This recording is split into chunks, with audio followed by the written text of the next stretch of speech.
प्राचीन काल में मानव किस किस पर अपने अभिलेख लिखते थे और क्यों? प्राचीन काल में मानव किस किस पर अपने अभिलेख लिखते थे और क्यों लिखते थे फलां चीज़ पर?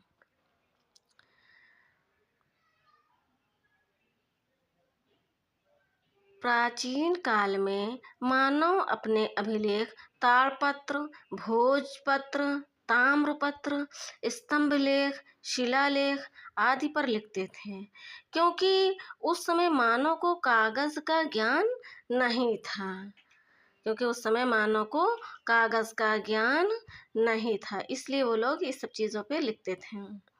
है पाठ में आपने सम्राट अशोक के किस अभिलेख के बारे में जाना? इसका उत्तर होगा पाठ में हमने रुम्मिनदेई अभिलेख के बारे में जाना। यह रुम्मिनदेई अभिलेख नेपाल में स्थित है। इस अभिलेख में अशोक ने घोषणा किया कि लुम्बिनी में उपज का 8वां भाग कर के रूप में लिया जाएगा। 8वां भाग।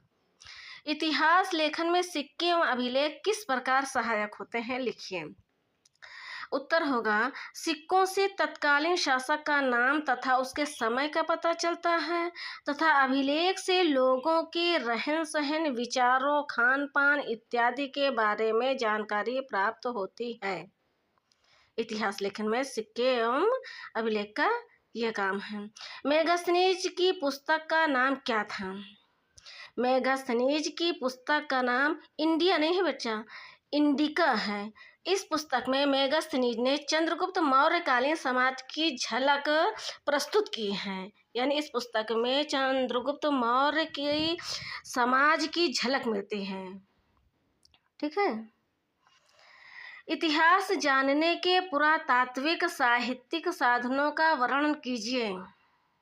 इसका उत्तर होगा पुरातात्विक स्रोत है अभिलेख, सिक्के एवं मोहरे। साहित्यिक स्रोत है धार्मिक साहित्य, धर्मेतर साहित्य। साहित्यिक स्रोत में धार्मिक साहित्य और धर्मेतर साहित्य है। साहित्य धार्मिक साहित्य में वेद, रामायण, महाभारत, जातक, कथा। धर्मेतर साहित्य में अर्थशास्त्र, राजतरंगिणी ये सब आते हैं। ठीक।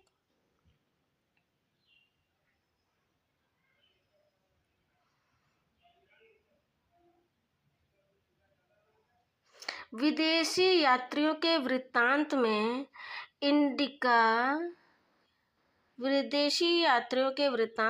इंडिका यात्रा विवरण। ठीक। इंडिका और यात्रा विवरण, इन सब से हमको प्राचीन भारत के बारे में पता चलता है। अंतर स्पष्ट कीजिए। अब हमको कुछ सवाल दिए गए, उसमें हमको अंतर बताना है। जैसे पूर्व या प्राक ऐतिहासिक काल। अब पूर्व ऐतिहासिक काल वह समय जिसके लिए कोई भी लिखित सामग्री उपलब्ध नहीं है, उसे पूर्व ऐतिहासिक काल कहते हैं। पूर्व ऐतिहासिक काल या प्राक ऐतिहासिक काल कहते हैं, जिसके बारे में लिखित सामग्री उपलब्ध नहीं है।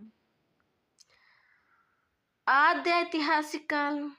आद्य ऐतिहासिक काल वह समय जिससे संबंधित लिखित साक्ष्य प्राप्त तो हैं, किंतु उसे पढ़ा नहीं जा सका है।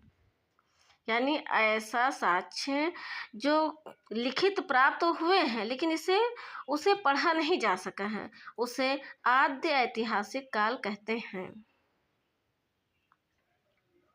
ऐतिहासिक काल वह समय जिससे संबंधित लिखित साक्ष्य प्राप्त हुए हैं और उन्हें पढ़ा भी जा सका है, उसे ऐतिहासिक काल कहते हैं।